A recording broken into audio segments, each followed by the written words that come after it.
right. We're joined. There we go. We've got this all recording, so this will go up on the website afterwards for anybody who isn't able to view it live or um, wants to go back and review some of the information that was discussed on this call.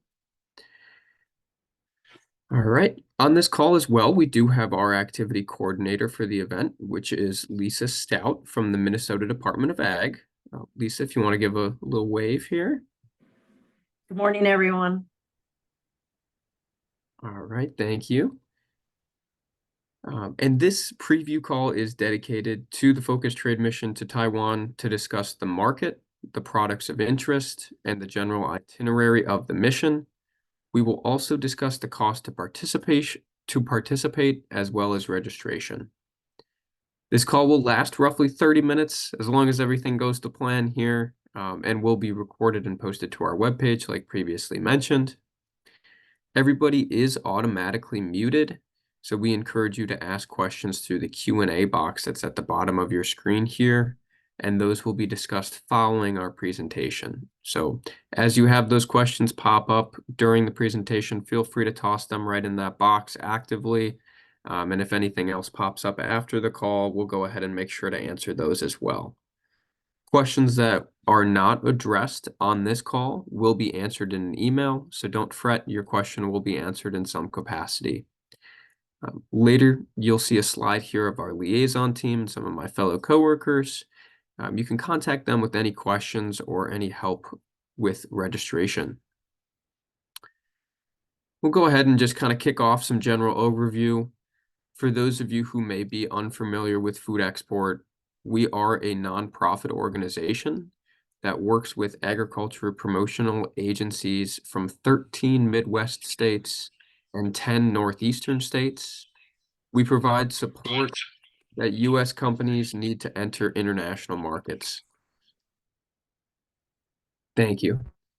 So you can see here on this slide here, it lists all of our in-market representatives. We have in-market representatives from around the world to assist with U.S. exporters with their international marketing efforts.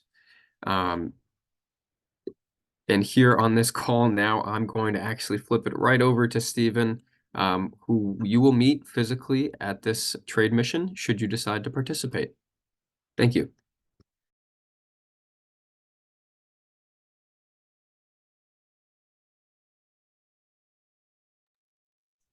Good morning, everyone. My name is Stephen Chu. I'm the in-market representative for Export in Taiwan. I'm happy to give you a quick review of our markets and also talk about the trends as well as the service that will be provided for this focus trade mission in August this year. First of all, let's look at get a quick glance at the Taiwan.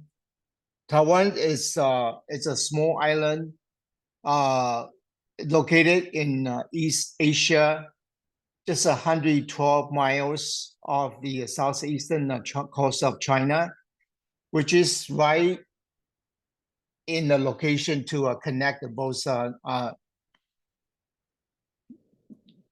Northeast Asia as well as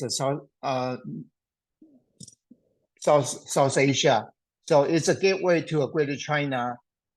The size of the island is just similar to Maryland or Switzerland.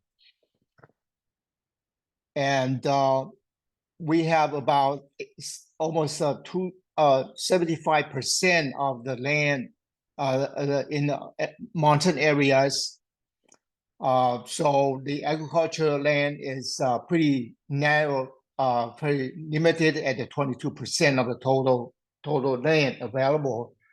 And we are situated at the climate of tropical to subtropical climate with a population of 23.9 million as of January 2024.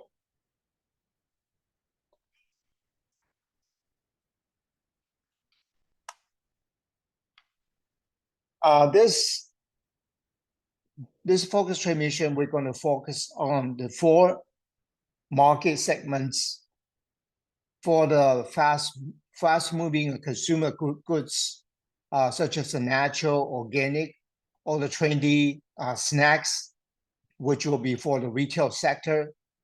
Then specialty food and ready-to-use ingredients for food service.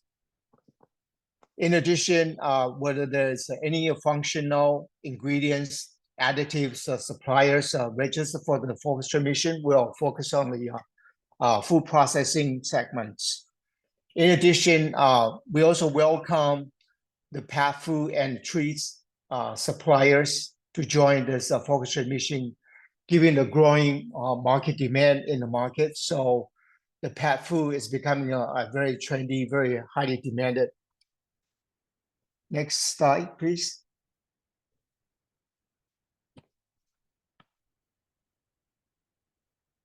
In 2023, the total value of U.S. agriculture and the related products export to Taiwan was about 3.7 billion.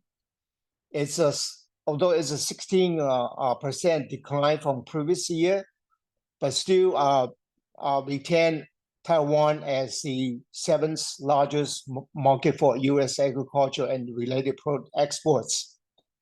Especially the products of a consumer-oriented categories play a very increasingly important role amongst the 3.7 billion value of total exports. The consumer-oriented products already exceeded 50%. In recent years, the consumer-oriented category is really rising. So it's becoming very popular and very important to U.S. exports. And U.S. products have benefited from Taiwan's maturing consumer base, which demands for high value and quality imported consumer products. Taiwan consumers generally associate U.S. products with premium quality. Next slide, please. There are several market trends that I want to point out for the newer consumer behaviors post-pandemic. Quick and convenient food and beverage options are becoming highly demanded, and products with additional health benefits also very popular. And with the rising purchase online, in addition to the recovering offline purchase frequency, so we're seeing more consumers they both are buying online, or they went to the physical stores to purchase. And for the growth of Taiwan aging populations, because of that, healthy foods with added vitamins and trace minerals and other elements also becoming popular. And because of the aging population, natural organic products as well as the plant-based options are also becoming popular too. And for strong increase of population in Taiwan, so all kinds of pet foods, treats, pet health care, and the pet supplies that are also highly demanded. Next slide, please. Amongst all the U.S. consumer-oriented products exports, it was led by beef and beef-related products, then followed by poultry, meats, and the products, then fresh food, food preparations, dairy products, processed vegetables, tree nuts, non-alcohol beverage, pork and pork-related products, fresh vegetables. Those are the top 10 amongst all the consumer-oriented export to Taiwan. So our our focus product category, the top 10 categories to focus includes prepared foods, dairy products, non-alcohol beverage, tree nuts, pet food, healthy and specialty foods, edible oils and fat, wine and beer, ready-to-eat food ingredients and additives, as well as the seafood. Those are the top 10 with the best products of interest in the market. Next slide, please.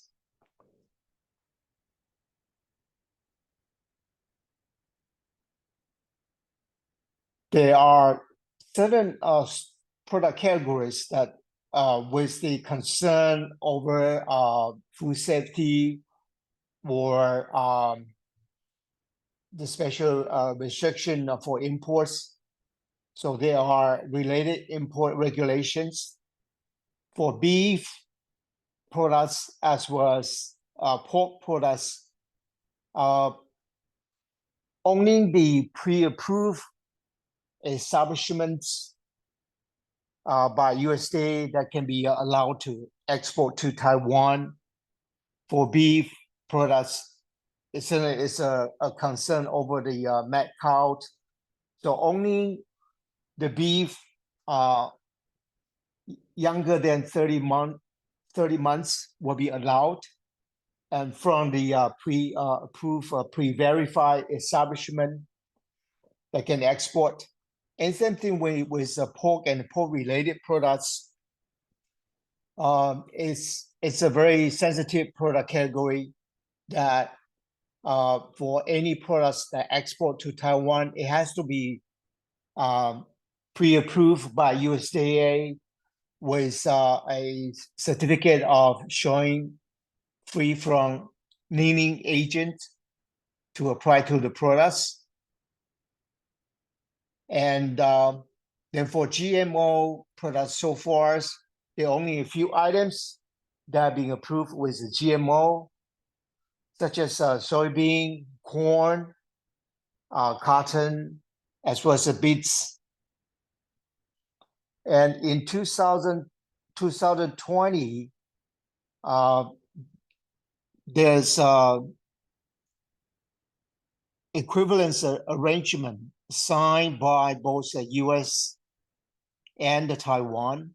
As a result, any being pre-certified by USDA organic products will be allowed to export to Taiwan without additional applying for the local certification. So those are the categories with a special import regulation.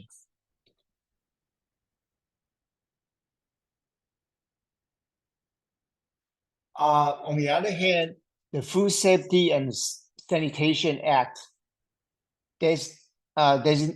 designates by the Ministry of Health and Welfare as the central competent authority responsible for food safety.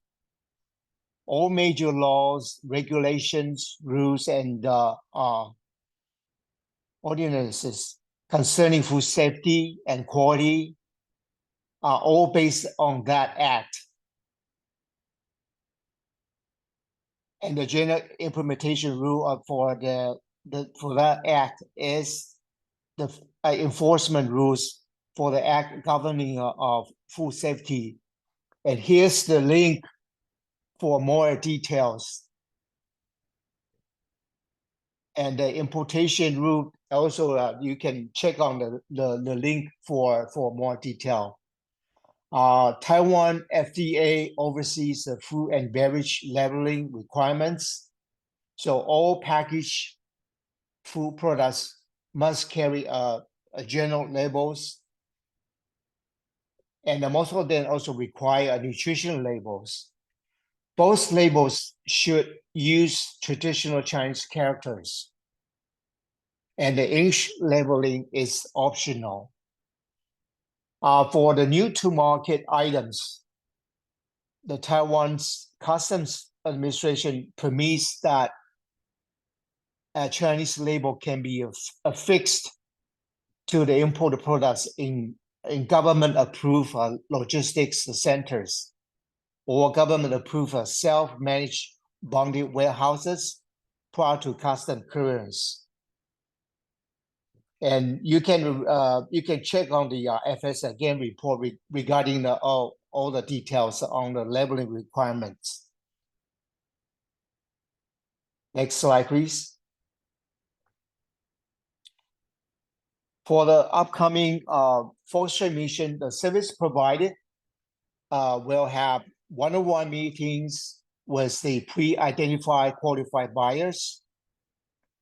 And for each focus items, we'll offer a pre-event custom product research to give the general situation and the competition, as well as the market potential for that focus items. At the beginning of the focus trade mission, there will be market briefing provided in collaboration with the ATO office, and then followed by retail store tours with all the major key retail chains, from the Price Club, hypermarket chain, as well as the supermarket chains and the high-end retail stores. So we'll take about 6 hours tour to visit those stores. And in addition, there'll be up to 2 pages of translation to local language for a handout for each suppliers. And then dedicated interpreters will be also provided if necessary. And certainly during the Focus Trade mission, during the one-on-one meetings, the on-site assistance will be provided by in-market representative. And once the top tradies are identified, the in-market representative office will follow up for any necessary further arrangements and the business consultation. For any participants that need to ship the samples, it can be arranged by following the local regulations. We have been using our staff members as a consignees for any sample shipments in the personal parcel, less than 6 kilos per shipment, in order to prevent from time-consuming inspections, the documentation requirements, and even it can be prevented from paying duty. But any shipping cost has to be paid by the participants. And once there are any food ingredients that are going to be used for food service, or any products that need to showcase, that we can provide a tabletop or incorporate into a menu serving ideas during the trade lunch between the one-on-one meeting. So those are the services that we provided for this Focus Trade mission. Next slide. And the tentative itineraries, the mission currently scheduled to arrive on the August 13th, Tuesday.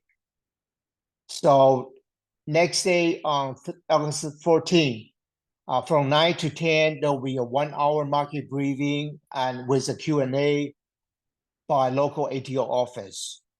And then followed by up to 6 hours of group retail tour to all the major retail chains I just mentioned. Then on the following day will be a full day for one-on-one pre-scheduled meetings. There will be 6 each in the morning as well as in the afternoon. each one-on-one meeting will last up to 25 minutes. Then with a 5-minute break between each session. And also between the one-on-one meeting sessions, there also will be a trade lunch arranged for all the invited buyers to interact with our participants, and also to showcase the product serving ideas. Then all the participants will depart on the August 16th, Friday. So that's currently a tentative itinerary that we have developed for the focus trade mission.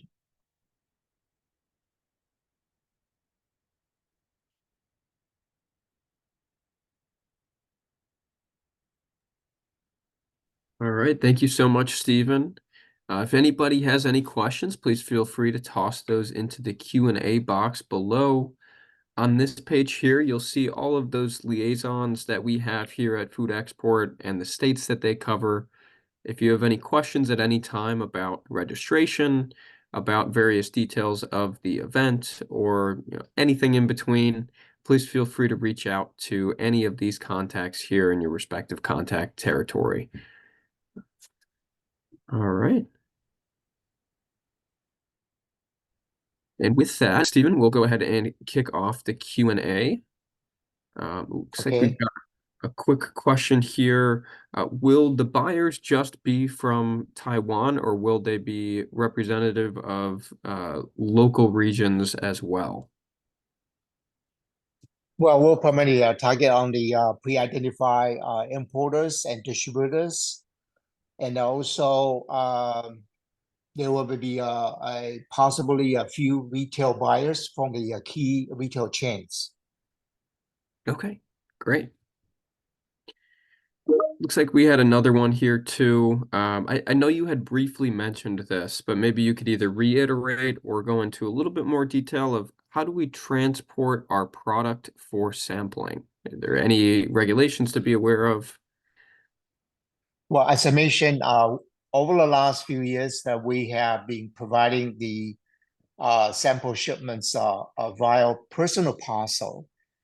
The primary reason to ship as a personal parcel less than 6 kilo per shipment, simply try to prevent from time-consuming document preview by the FDA, and also the product inspection during the custom clearance. So by doing that, we use our staff member as each consignee for the any products that need to be shipped. In that case, not only prevent from the not unnecessary time-consuming process, but also it will be for the participants to prevent from paying any duty. Okay, great. Thank you so much for that. Looks like we had another couple of questions come in here. We'll get through as many as we can over the next couple of minutes. Does the label on the box need to be in Mandarin? Yes, I just mentioned the labeling requirements. Basically, all the required information as well as the nutrition information need to be in local Mandarin characters. But for any new to markets products, the customs they realize it will be challenging. It will be difficult to change everything into a local language before the products is penetrated into the market. So they allowed that English, the original label, to use the printed Chinese stickers to affix prior to the custom clearance at the bonded warehouses. So in that way, it will still be able to comply with the local labeling requirement. In the meantime, the suppliers they don't need to be risky changing their label before they penetrate into the markets. So that's the way to start the business, and then in the meantime to comply with the local labeling regulation. Okay, great, thank you. And just a reminder, everybody, please put those questions in the Q&A box, not into the chat box. We'll go ahead and answer those in order that they are received here. We did have one kind of that was already answered. Have attending buyers already been identified, or will they be recruited based on the suppliers attending? I can answer that one here just to say that it will be based upon the suppliers attending. I always like to customize the buyer pool to the suppliers that sign up. The next question here for you, Stephen, would be, have there been any specific requests for U.S. products? Pardon, can you repeat that question again? Yeah, have there been any specific requests for U.S. products, like any specific product categories that are really booming right now? You kind of had highlighted some previously, but from your personal opinion here. Well, as I mentioned in my presentation earlier, yeah, the top 10 product categories that we want to focus, given the fact that they all within the top 10 consumer oriented products that are being exported from US to Taiwan in the last few years. So those will be the product categories that are trending, that are highly demanded by our market, by our buyers so far.